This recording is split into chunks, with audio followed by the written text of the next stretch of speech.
They are living in the village of Ngui Tui, to the south of the Quang Binh province in the sand desert directly on the coast. It is one of the country's poorest regions. Every other day, this woman goes on her way through the hot sand. It is 2 kilometers there and 2 back again. She's been going this way for years. In her baskets, she always brings back a few things. Sweet potatoes, sometimes cucumber or a small pumpkin, rice, and little meat.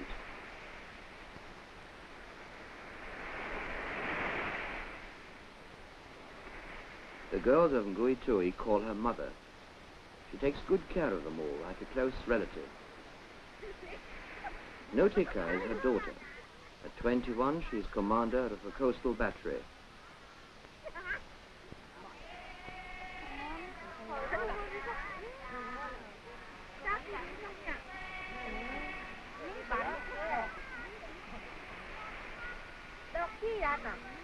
Đây là hạt đây. 37 girls serve heavy guns. They've learned to defend their village against attacks from the sea, just like men.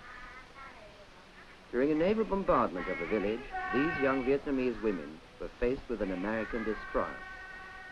That was in the summer of 1968.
Formerly, I used to live in great hardship and poverty. We have little fertile soil here in the village, only sand everywhere. The small piece of arable land we possessed was not enough to feed the children. I gave birth to 8 children. It was because of hunger that I had to bury 5 of them. Today, we have a fishermen's cooperative. The whole catch is distributed fairly among its members. Our life has improved.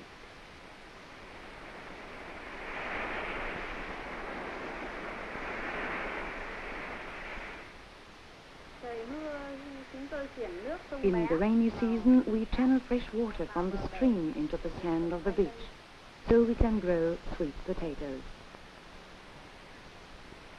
Tôi thường kể cho các con tôi nghe về cuộc I have always said to my children, you must study diligently, for we can only help drive away the American aggressors and work for a better life if you know a lot. cuộc sống của các con tốt đẹp hơn. Often I remember the words of our Uncle Ho. There is nothing more precious than independence and freedom. Không có gì quý hơn độc lập tự do. Tôi thường nói với con gái tôi là Ngô Thị Kha như vậy. I brought up my daughter Nuti Kha in this way. As a commander of the village self-defense unit, she was even commended for her courage.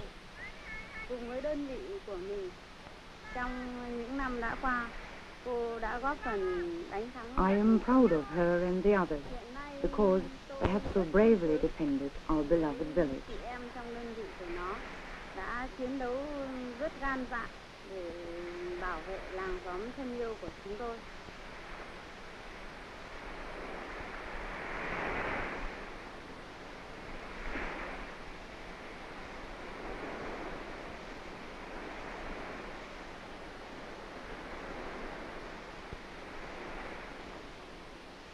The village community commemorates its dead president.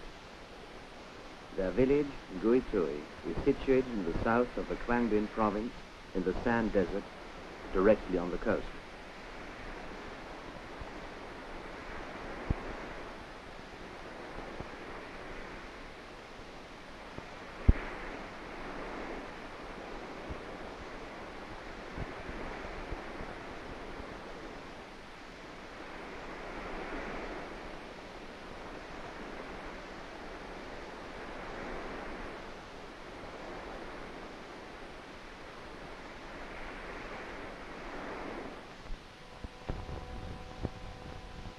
Everywhere in Vietnam are to be found the witnesses of a barbaric war against women and children.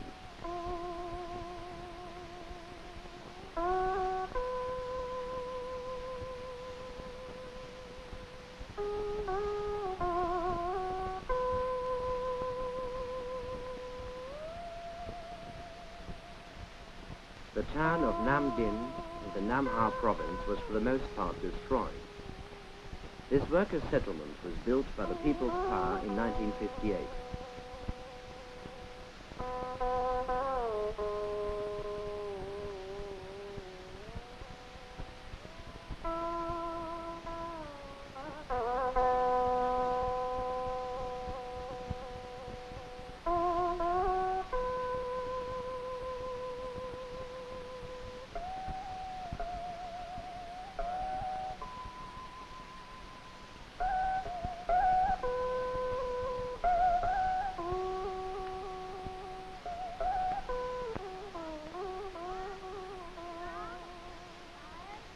This was then the House of Culture of the Nam Dinh Textile Combine. Here, where formerly concerts and feasts were organized, the women weavers today meet for their daily physical exercises during the break. 4, 5, 6, 7, 8, 4, 2, 3, 4, 5, 6.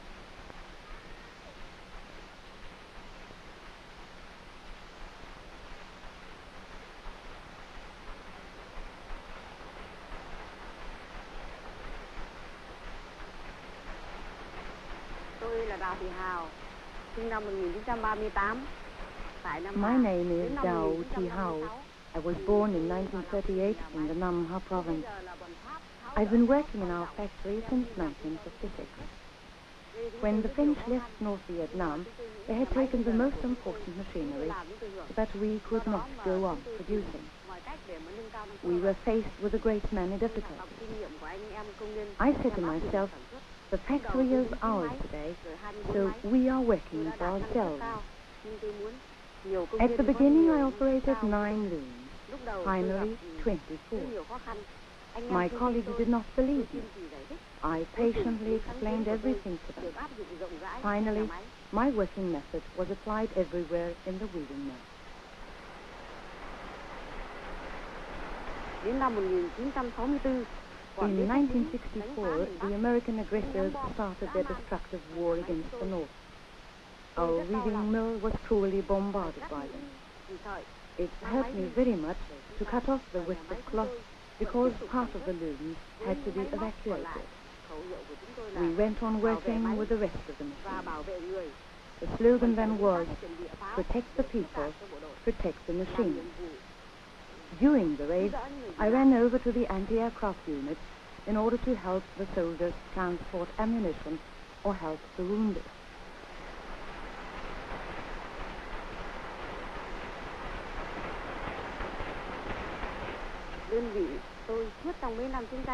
We have had good successes during the 4 war years.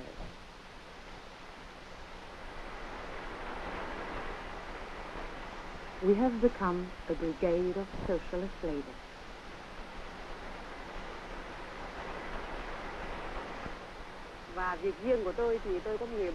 I have a friend who is fighting far away from me at the front. We are firmly resolved to found a family and to build a happy life together after beating the enemy.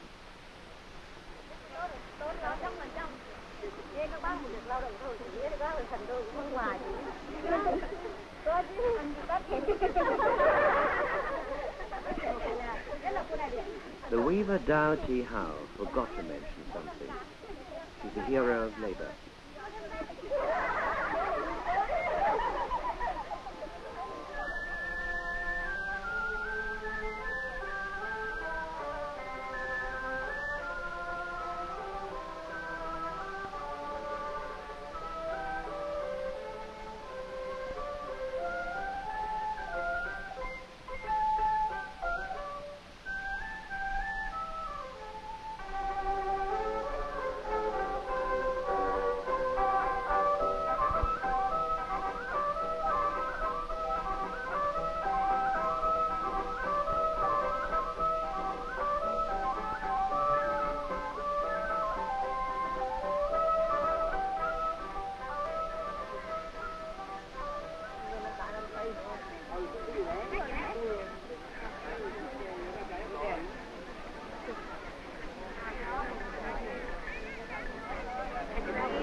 Here, in the north of the country, in the Cao Bang province, works a young woman. Dr. Lei, a gynecologist.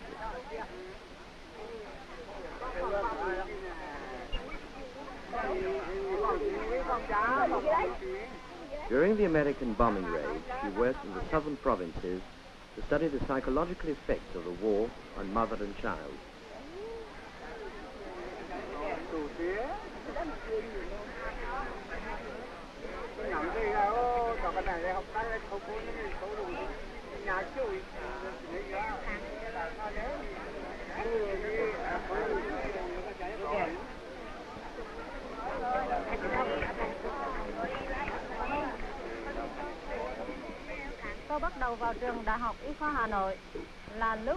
I started studying at the Hanoi Medical School when the USA extended their war of aggression to the whole of North Vietnam.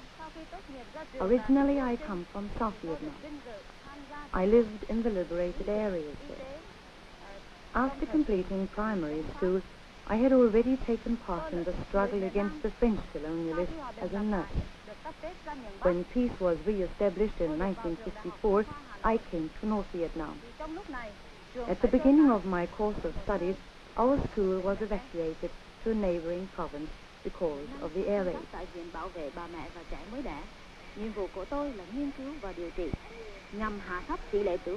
Today, my work is concerned with the protection of mother and child.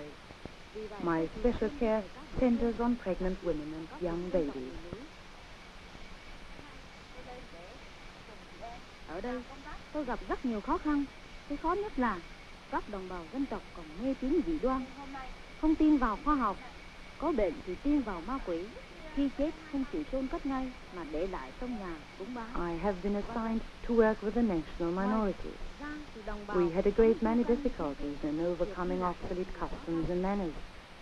Among the people in the high mountains, I did not immediately encounter full confidence and faith in science. Even today, some people there will believe in spirits. Tôi sẽ khám cho các chị em.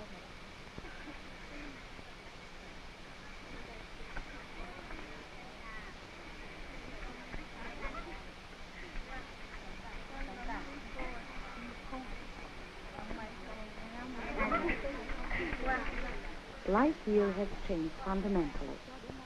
I am very happy to have contributed a small share to these changes. Through my work, I have come to love even more my brothers and sisters of the national minorities and also the work itself. Qua đó tôi càng yêu nghề của mình. Dr. Lay is married and has 2 children. Her husband has been separated from his family for the last 5 years. He's a frontline fighter. 24 ngày. Vâng, lắm đi cô. Bác khám xong rồi có thuốc thì bác làm. Chờ đợi nhé, chờ đợi. Đối với ra. Bác hỏi chị cô. Mấy cháu? 8 cháu. Nuôi mấy? Nuôi 6.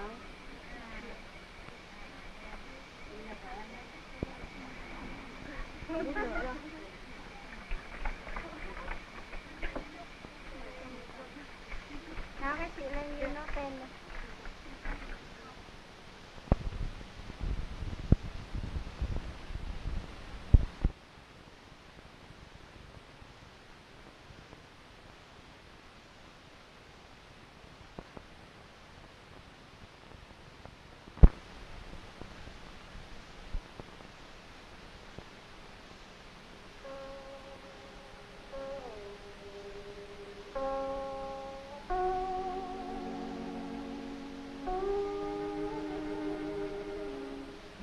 Women of Vietnam.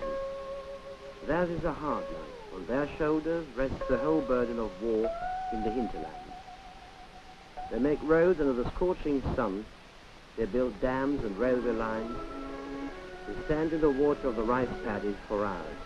They are strong, but also very grateful.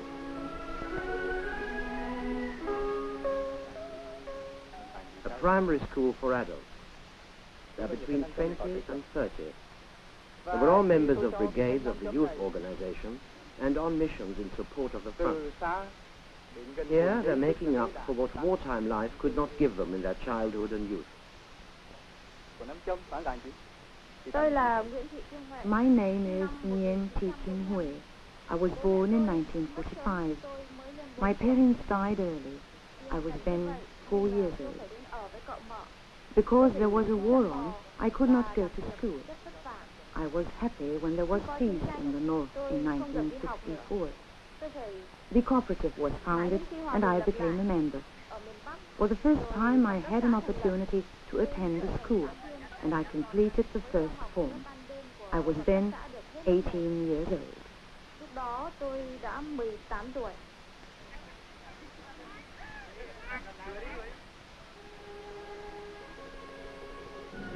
When this newsreel was made, she was 20 and a member of a road builders brigade. The order to Kim Yue and her comrades was to build and maintain a strategic road for 4 years.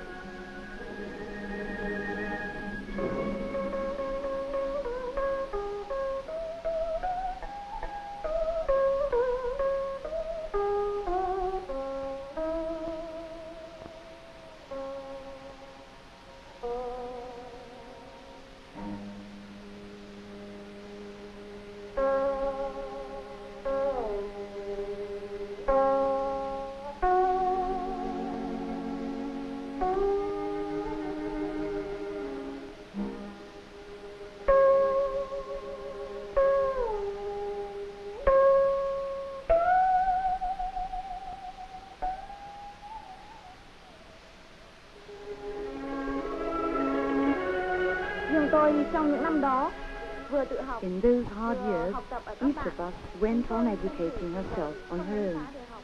We used every spare minute, when there happened to be no raid, to learn, and we organized this properly, either with a teacher, or everyone on her own, or together with her friends. We had great difficulties in obtaining writing Chúng tôi còn material. gặp rất nhiều khó khăn. Every envelope from home was used as writing material, and we used clay to write on the stones instead of chalk. After 4 years of war, I completed the 6th form.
Hiện nay tôi đang tiếp tục học lớp 7. Today I attend the 7th form. I am now at home because my baby is due to arrive soon. I know I still have a lot to learn. Cần phải học tập thì học là cần thiết để sau này xây dựng cuộc sống.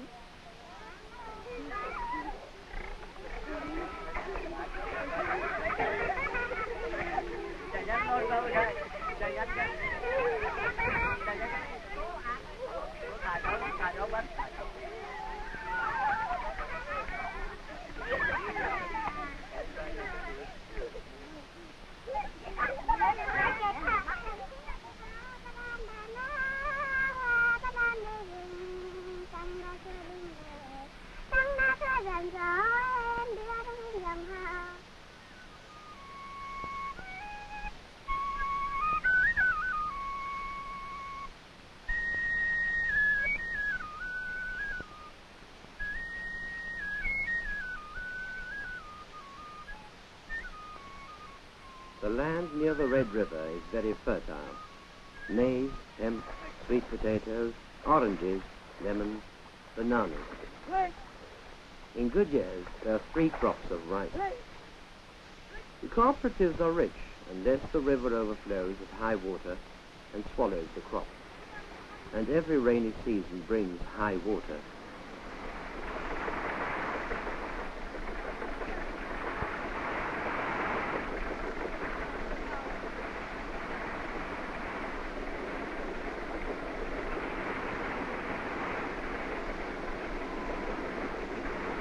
The chairman of the Tang Liu party organization is a woman, Lai.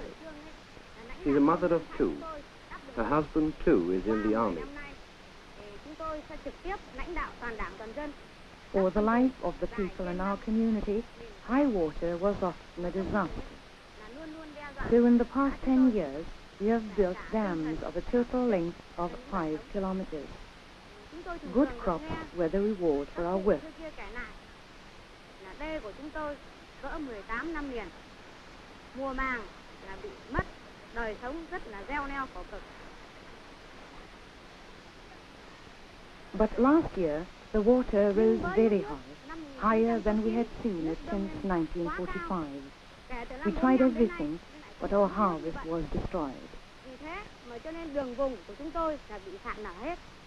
Đời sống và hoa màu. The party committee called upon all inhabitants of the village to rebuild the dams and to make them stronger. Trực tiếp lãnh đạo toàn đảng toàn dân thì chúng tôi có kế hoạch, tức là cử một bộ phận ra để canh phòng, gác điếm. Và bộ phận thứ hai, we have thought about many things in our community and are better prepared this year. If there is any danger, one group is always on guard. The second group is ready for immediate action if the dam threatens to break. For emergencies, each family will have a lifeboat. We spare no effort and it is not easy for us. 85% of the members of our cooperative today are women and girls. The situation in Tang Liu is no different from that in other communities. Its inhabitants are predominantly women and children, and the children have to be educated, and the harvest has to turn out good, and the village has to be protected, and the dam against the river must not be allowed to break.